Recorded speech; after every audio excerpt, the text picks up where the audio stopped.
السلام علیکم ورحمۃ اللہ وبرکاتہ۔ الحمد للہ نحمده ونستعینه ونستغفره ونؤمن به ونتوکل علیہ ونعوذ باللہ من شرور انفسنا ومن سیئات اعمالنا من يهده الله فلا مضل له ومن يضلله فلا هادي له فأعوذ بالله من الشيطان الرجيم بسم الله الرحمن الرحيم وبشر الذين آمنوا وعملوا الصالحات أن لهم جنات تجري من تحتها الأنهار وقال الله تبارك وتعالى أقيموا الصلاة وآتوا الزكاة وأقرضوا الله قرضا حسنا وما تقدموا لأنفسكم من خير تجدوه عند الله آمنت بالله صدق الله مولانا العظيم وصدق رسوله النبي الكريم ونحن على ذلك لمن الشاهدين والشاكرين والحمد لله رب العالمين۔ دوستو بزرگو، آج عید کا دن ہے اور اللہ تبارک و تعالیٰ کی توفیق سے ہم سب نے رمضان المبارک میں روزے رکھے، تراویح کی نماز ادا کی اور قرآن کی تلاوت کی، اسی طریقے سے زکوٰۃ صدقات ادا کیے، تو اللہ تبارک و تعالیٰ نے ہمیں انعام کے طور پر یہ عید کا دن عنایت فرمایا ہے۔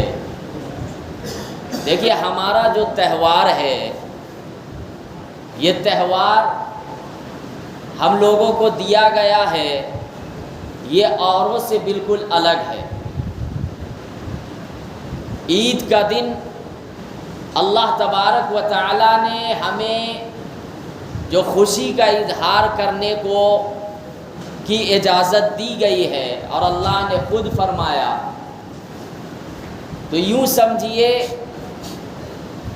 کہ رمضان المبارک کے مہینے میں جنہوں نے رمضان کی قدر کی اور رمضان کے اوقات کو ضائع نہیں کیا، وہ واقعتاً آج کے دن خوشی کا اظہار کریں گے۔ اسی طریقے سے رمضان المبارک کے مہینے میں جتنی ہم عبادات کرتے ہیں، عام دنوں کے مقابلے میں رمضان میں بہت زیادہ عبادت کرتے ہیں۔ جو حضرات مسجد میں نماز پڑھنے کے لیے نہیں آتے، وہ بھی رمضان میں آتے ہیں۔ جو حضرات قرآن کی تلاوت اور دنوں میں نہیں کرتے، وہ بھی رمضان میں کرتے ہیں۔ اور رمضان المبارک کے مہینے میں اعتکاف میں لوگ بیٹھتے ہیں اور بڑے اہتمام کے ساتھ بیٹھتے ہیں، شوق سے بیٹھتے ہیں۔ تو اسی لیے جب ایک مہینہ ہم نے رمضان المبارک کا مقدس مہینے کا احترام کیا، خوب عبادت کی، تو اللہ تبارک و تعالیٰ نے ہمیں یہ عید کا دن عنایت فرمایا، اور اللہ کے نبی صلی اللہ علیہ وسلم نے فرمایا کہ عید کے دن خوشی کا اظہار کرو، لیکن جائز طریقے پر، شریعت کے دائرے میں رہ کر۔ ہمارا تہوار کوئی رسمی تہوار نہیں ہے، خوشی کا اظہار ضرور کرنا ہے، لیکن ایسی چیزیں نہیں کرنی ہے جس کا قرآن و احادیث سے کوئی ثبوت نہیں ہے۔ ہمارے تہوار میں شراب کا اڈا نہیں چلایا جاتا، ہمارے تہوار میں گانا وغیرہ یا تو بجانے کا یا سننے کی یہ اس کی اجازت نہیں ہے، بالکل ممانعت ہے، منع ہے۔ بلکہ عید کے دن اللہ کے نبی صلی اللہ علیہ وسلم کا طریقہ کیا تھا؟ تو اللہ کے نبی صلی اللہ علیہ وسلم کا طریقہ یہ تھا عید کے دن کہ قیدیوں کو جو جیل خانے میں ہوتے تھے ان کو رہا کر دیا جاتا تھا، اور ان کو یہ کہا جاتا تھا کہ بھائی تم بھی عید میں شریک ہو۔ اور اللہ کے نبی صلی اللہ علیہ وسلم باہر نکلتے تھے عید سے پہلے اور جائزہ لیا کرتے تھے کہ کہیں ایسا تو نہیں ہے کہ کوئی غریب ہو، کوئی یتیم ہو جس کے یہاں کپڑا وغیرہ میسر نہ ہو، کھانے کی چیزیں میسر نہ ہو۔ تو اللہ کے نبی صلی اللہ علیہ وسلم ایسے گھر کو تلاش کرتے تھے اور ان کی مدد کیا کرتے تھے۔ حدیث کے اندر ہے کہ اللہ کے نبی صلی اللہ علیہ وسلم عید کے دن نماز عید کے لیے تشریف لے جا رہے تھے۔ جب نماز عید کے لیے تشریف لے جا رہے تھے تو کیا دیکھتے ہیں کہ میدان میں چند بچے کھیل رہے ہیں، لیکن انہی بچوں میں سے ایک بچہ ایسا تھا جو غمگین تھا، مایوس تھا، اور کپڑا جو پہنا ہوا تھا وہ بھی پرانا کپڑا تھا، گندا، میلا، کچیلا۔ اللہ کے نبی صلی اللہ علیہ وسلم بڑے حیران ہوئے کہ آج تو عید کا دن ہے، آج خوشی کا اظہار کرنا چاہیے، سارے بچوں کے پاس کپڑے نئے موجود ہے، عمدہ کپڑا پہنا ہوا ہے، کھیل رہا ہے، لیکن یہ بچہ یہ کنارے مایوس کیوں بیٹھا ہوا ہے اور یہ پرانا کپڑا میں کیوں ہے؟ اللہ کے نبی صلی اللہ علیہ وسلم دنیا میں جو آئے وَمَا أَرْسَلْنَاكَ إِلَّا رَحْمَةً لِلْعَالَمِينَ، دنیا میں رحمت بن کر آئے ہیں۔ اللہ کے نبی صلی اللہ علیہ وسلم کے در پر کوئی بھی جاتا تھا، اللہ کے نبی صلی اللہ علیہ وسلم ان کی مدد فرمایا کرتے تھے۔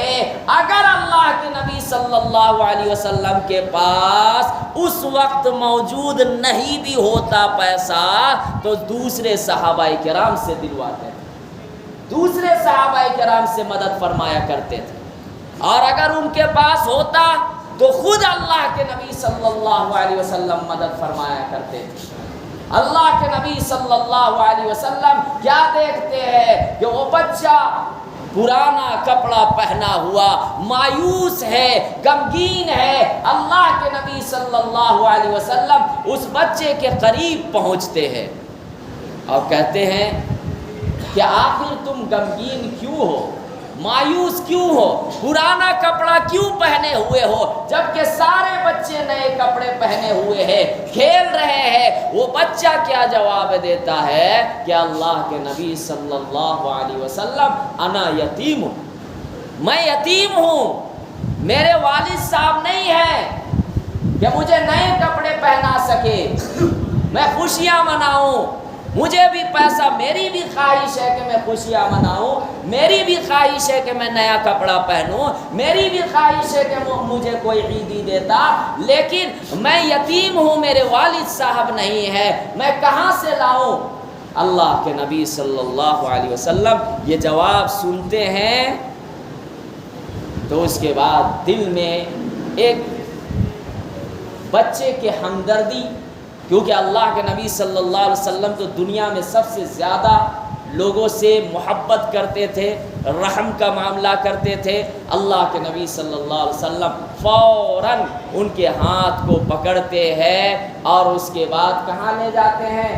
اما عائشہ رضی اللہ تعالی عنہا کے پاس گھر لے جاتے ہیں، اور اللہ کے نبی صلی اللہ علیہ وسلم یہ ارشاد فرماتے ہیں، اما عائشہ کو یہ عرض کرتے ہیں کہ اس بچے کو نہلاؤ، اور نہلانے کے بعد پھر اس کے بعد اللہ کے نبی صلی اللہ علیہ وسلم نئے کپڑے کا بندوبست کرواتے ہیں، جس طریقے سے بھی کروائے، اور اس کے بعد پھر نہانے کے بعد اس کو اچھے طریقے سے نیا کپڑا پہنایا جاتا ہے، اور اللہ کے نبی صلی اللہ علیہ وسلم یہ ارشاد فرماتے ہیں کہ اب تم یتیم نہیں ہو، اب تم یتیم نہیں ہو، اب یہ تمہاری ماں ہے یعنی عمہ عائشہ رضی اللہ تعالی عنہا، اور میں تمہارا باپ ہوں، کبھی بھی تمہیں کوئی تکلیف پہنچے مجھے یہ کہنا، وہ بچہ جو تھوڑی دیر پہلے مایوس تھا، غمگین تھا، اکیلا بیٹھا ہوا تھا، وہ بچہ خوشی کے مارے اچھلنے لگتا ہے اور اس کے چہرے کھل جاتے ہیں، اور اللہ کے نبی صلی اللہ علیہ وسلم پھر اس بچہ کو کہتے ہیں کہ اب تم عید کی خوشی مناؤ، کھیلو۔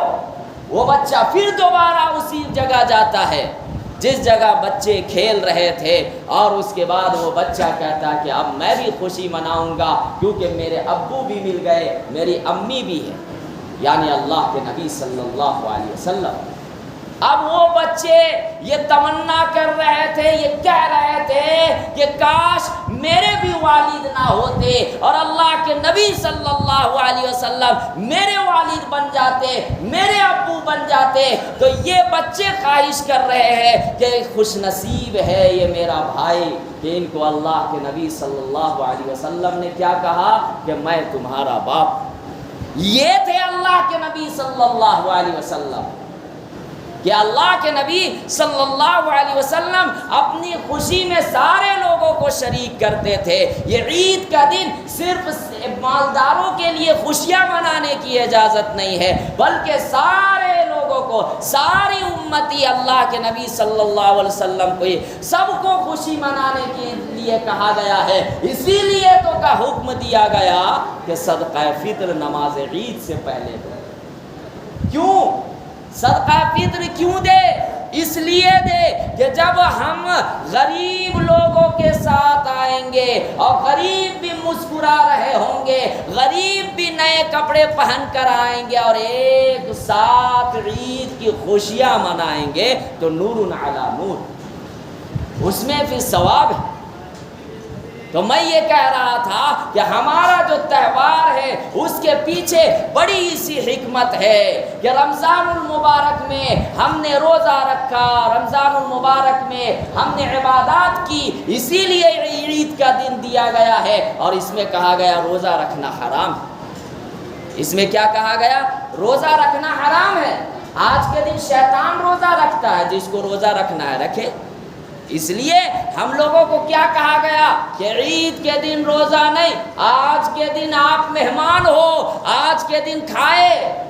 اسی طریقے سے عید کے دن اللہ کے نبی صلی اللہ علیہ وسلم نے ارشاد فرمایا، کیا ارشاد فرمایا کہ آپ بھائی صبح سویرے اٹھیے، خوشی کا اظہار کرنا ہے تو آپ دکھلائیے لوگوں کو کہ میں خوش ہوں۔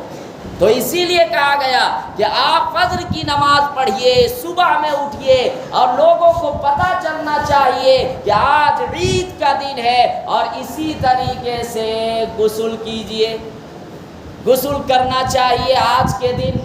بھائی اگر کوئی آدمی پاک صاف ہو تو غسل کی ضرورت نہیں ہے، لیکن اگر غسل آج کے دن کرتے ہیں تو ثواب اس کا بڑھ جائے گا، ثواب میں کیا ہوگا؟ اضافہ ہو جاوے گا، مستحب ہے۔ اسی طریقے سے اللہ کے نبی صلی اللہ علیہ وسلم نے ارشاد فرمایا کہ عید کے دن جب تم عیدگاہ میں یا عید الفطر کی نماز پڑھنے کے لیے مسجد آ رہے ہیں تو کوئی میٹھی چیز کھا لیجئے۔ یہ میٹھی چیز کھانے کی حکمت کیا ہے کہ بھائی پتہ چلے کہ ہاں آج عید کا دن ہے، ورنہ تو اللہ کے نبی صلی اللہ علیہ وسلم ان چیزوں پر دھیان نہیں دیتے تھے۔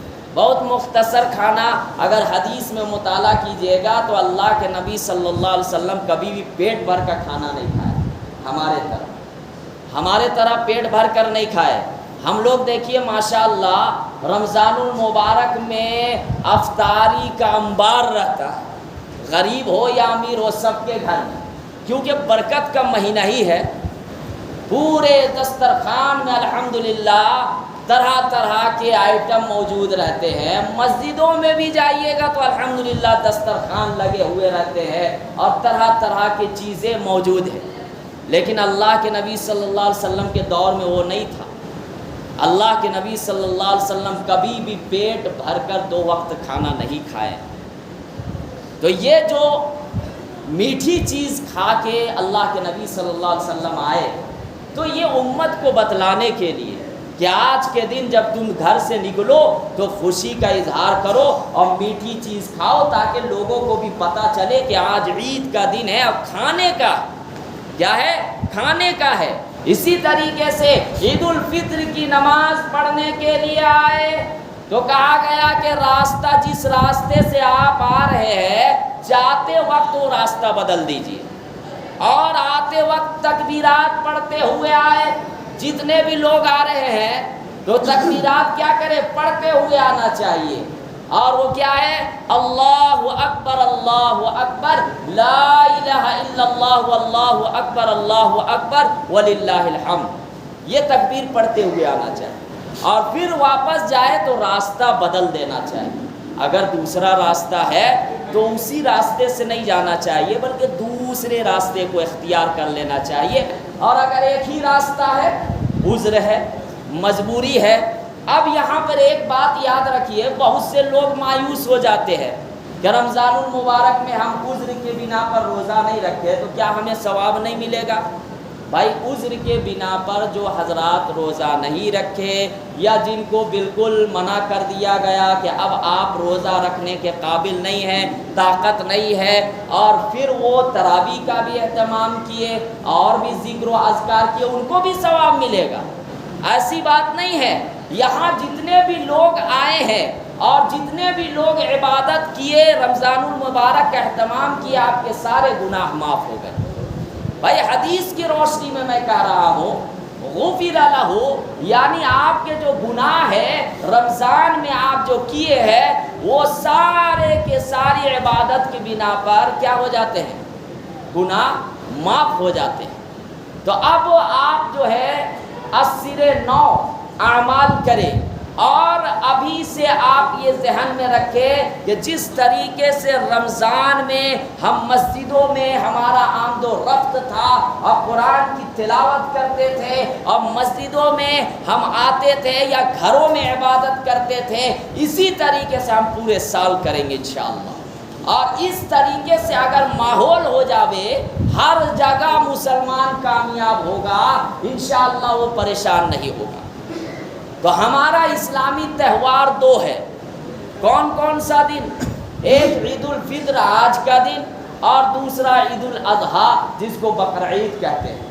اور یہ اس دونوں میں حکمت کیا ہے؟ بقرعید کیوں مناتے ہیں؟ اس لیے کہ بھائی حج ایک بہت بڑی عبادت ہے، تو اللہ تبارک و تعالیٰ کی توفیق سے جتنے حجاج حج کے ارکان کو ادا کر لیتے ہیں، تو اللہ تبارک و تعالیٰ ان کو انعام کے طور پر قربانی کرنے کو حکم دیا، اور قربانی ہم لوگ کرتے ہیں تو اس کے پیچھے بھی حکمت ہے۔ اور ہمارا جتنا بھی تہوار ہے اس میں کیا ہے، ایک دوسرے کو شریک کرنے کا ہے، اور ہمارا تہوار مار پیٹ والا نہیں ہے، فضول والا نہیں ہے، ناچ گانا والا نہیں ہے، بلکہ ہمارا تہوار یہ ہے کہ بالکل صاف ستھرا۔ آج کے دن یہ انعام کا دن ہے، آج کے دن مانگنے کا دن ہے۔ اللہ تبارک و تعالیٰ سے مانگے کہ یا اللہ میں نے پورے رمضان احترام کے ساتھ اللہ روزے رکھے، تراویح کی نماز ادا کی، ذکر و اذکار کیے، اللہ مجھے اب نواز دیجیے، مجھے یہ ضروریات ہے وہ ضروریات پوری فرما دیجیے۔ تو آج کے دن کیا ہے، مانگنے کا ہے۔ اسی طریقے سے کہا گیا کہ جو اللہ کے نبی صلی اللہ علیہ وسلم کے طریقے پر زندگی گزارتا ہے اس میں کامیابی ہے۔ بھائی اللہ کے نبی صلی اللہ علیہ وسلم رحمت بن کر آئے، آپ بھی رحمت بنیے لوگوں پر، آپ لوگوں پر رحم کا معاملہ کیجئے۔ رحم کا معاملہ کیسے کرنا ہے؟ رحم کا معاملہ ایسے کرنا ہے، صرف ایک پیسے ہی کی مدد نہیں، رحم کا معاملہ بہت طریقے سے ہوتا ہے۔ کوئی انسان بوڑھا ہے یا بوڑھی ہے، اگر وہ بوجھ اٹھایا ہوا ہے، کسی بھی مذہب سے تعلق رکھتا ہے، اللہ کے نبی صلی اللہ علیہ وسلم کا طریقہ کیا تھا؟ آپ اگر جوان ہیں تو آپ بوجھ ہلکا کیجئے، آپ اپنے اوپر بوجھ لے لیجئے۔ یہ ہے رحم کا معاملہ۔ رحم کا معاملہ کیا ہے؟ آپ راستے سے گزر رہے ہیں، اچانک دیکھے کہ ایک بڑا سا پتھر ہے، اب آپ کو خطرہ ہوا کہ اگر یہاں سے گاڑی چلیں گی یا پھر بچے وغیرہ کوئی بھی اچانک آئے، ہو سکتا ہے اس پتھر کی وجہ سے ان کو تکلیف ہو، چوٹ لگے یا کوئی بڑا حادثہ ایکسیڈنٹ وغیرہ ہو جاوے، تو کیا کرے؟ اس پتھر کو اگر آپ ہٹا دیے تو جتنے بھی گزرنے والے ہیں اگر وہ دیکھ کر دعا دے دے کہ یہ کون شخص تھا جو پتھر ہٹا دیا، کیا پتا اللہ تبارک و تعالی غفور الرحیم ہے، وہ بہانہ ڈھونڈتا ہے اس ایک پتھر کو ہٹانے کی وجہ سے آپ کے گناہ معاف کر دے۔ ہم بھائی جنت کے سرٹیفکیٹ نہیں، ہم تو قرآن و احادیث کی باتیں بتا سکتے ہیں۔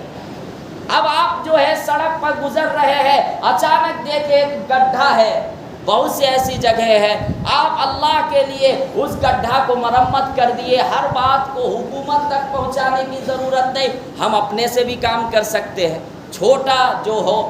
تو اگر ہم نے اللہ کی رضا کے لیے اس گڈھے کو مرمت کر دیا تو جب تک وہاں سے لوگ گزریں گے آپ کو ثواب ملے گا۔ تو یہ ہے رحم کا معاملہ۔ رحم کا معاملہ کیا ہے کہ آپ جانوروں پر بھی رحم کیجیے، اللہ کے نبی کی تعلیمات ہے۔ بھائی یہاں تک کہ اللہ کے نبی صلی اللہ علیہ وسلم اگر کسی جانور کو پیاسا دیکھتے تھے تو پانی پلانے کا حکم دیتے تھے، اور کتا کو پانی پلانے کی جو حدیث ہے کہ جس کی وجہ سے اس کے گناہ معاف کر دیے۔ لیکن اس میں اسی پر اکتفا نہیں کرنا ہے کہ ہم گناہ کرتے رہے اور بس کتا کو پانی پلا دیے یا کوئی جانور کو ہمارا گناہ معاف ہو گیا، یہ نہیں سوچنا ہے، یہ سوچنا غلط۔ تو کہنے کا مطلب بہت سارے چیزیں ہیں جو رحمت میں شامل ہے، اس کا مفہوم بہت وسیع ہے۔ اب رحم کا معاملہ یہ بھی ہے، رحم کا معاملہ یہ بھی الحمدللہ آپ سب کو اللہ نے مالدار بنایا ہے، تو آپ کیا کریں؟ اسلامک اسکول بنانے کی کوشش کریں۔ اگر آپ کوشش کریں گے کوئی بڑی بات نہیں ہے، اگر آپ اس کو ذہن میں بیٹھا کر رکھیے گا یہ نہیں ہوگا، کیسے ہو سکتا ہے، اتنا خرچہ ہے۔ بھائی چند لوگوں کو آپ جمع کر کے جو صاحب استطاعت ہے، اگر آپ اسلامک اسکول کھولیں گے، کالج بنائیں گے تو ہماری مسلم لڑکیاں یا مسلم بھائی ان کا بھلا ہوگا، وہ اسلامک ماحول پر چلیں گے۔ ابھی کا جو ماحول ہے نا، ابھی کا جو کلچر ہے وہ کیا ہے کہ ہم لوگ ملی جلی ہو گئے ہیں، ملاوٹ میں آ گئے ہیں، تو اب وہ کیا پتہ بھی نہیں چلتا کہ مسلم ہے غیر مسلم، دھیرے دھیرے وہ اس کو قرآن و احادیث کی تعلیم نہیں ہے تو پھر وہ دھیرے دھیرے غیروں کے مشابہت کو اختیار کرتے کرتے کرتے پتہ چلا وہ کفر میں مبتلا ہو گیا۔ اللہ ہم سب کی حفاظت کرے۔ بھائی تو اس کو بچانا ہے نا، آنے والی نسل کے بارے میں کیسے آپ فکر نہیں کریں گے؟ اگر آپ ابھی فکر نہیں کیے بڑا نقصان آنے والا وقت میں ہوگا۔ ابھی کا جو ماحول ہے میرے بھائیوں یہ بڑا نازک ماحول ہے، اس ماحول میں اگر آپ اپنے بچوں اور بچیوں کو قرآن و حدیث کی تعلیم نہیں دیے، اللہ کا خوف اور آپ صلی اللہ علیہ وسلم کی تعلیمات ان پر نہیں بیٹھائے، آنے والے وقت میں اتنے بڑے نقصانات کا سامنا ہوگا جس کا اندازہ نہیں ہے۔ تو آپ کیا کریں کہ ایسے اسلامک اسکول، ایسے اسلامک کالج بنانے کی کوشش کریں۔ اگر اللہ نے مالداروں کو نوازا ہے، چند لوگ مل کر سکتے ہیں، یہ کوئی بڑی بات نہیں۔ اسی طریقے سے میں یہ ابھی بھی عرض کر رہا ہوں کہ جو حضرات ابھی تک فطرہ وغیرہ کی رقم نہیں دیے ہیں تو وہ کیا کریں، باہر میں لوگ بیٹھے ہیں وہاں پر بھی آپ رسید کٹا سکتے ہیں، یا جہاں پر آپ کو دینے کی خواہش ہو کوئی غریب یتیم وہاں پہ بھی آپ دے سکتے ہیں۔ اور 7-8 بجے کا وقت ہے، وقت پر انشاءاللہ جماعت کھڑی ہو جائے گی، تو تمام حضرات سے گزارش ہے کہ صفوں کو تھوڑا سا درست فرما لیجئے، جو پیچھے ہے وہ آگے بڑھتے جائیں۔